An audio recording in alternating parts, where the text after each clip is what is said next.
আমি একটা ভিডিও করছিলাম, সেটা প্রায় 3 মিলিয়নের উপরে প্লাস ভিউ হয়েছে। যাই হোক, আসসালামু আলাইকুম প্রিয় বাহারাম প্রবাসী ভাইদের জন্য সুখবর।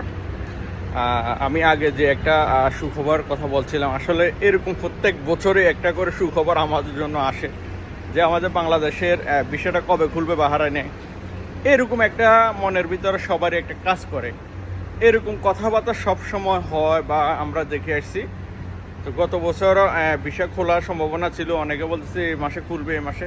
ওই জন্য আমি একটা ভিডিও করছিলাম, সেটা প্রায় 3 মিলিয়নের উপরে প্লাস ভিউ হয়েছে। যাই হোক, ওইখানে অনেক সমালোচনার সম্মুখীন হয়েছি।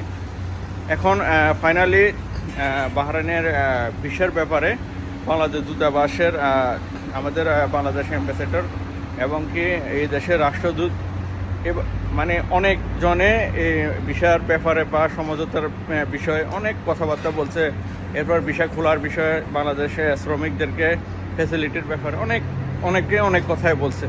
যাই হোক, বাকিটা আল্লাহ মালিক, দেখা যাক কখন বিষয়টা খুললে অবশ্যই ভালো হবে। আমাদের বাংলাদেশ ভাইদের জন্য একটা কর্মসংস্থানের ব্যবস্থা হবে।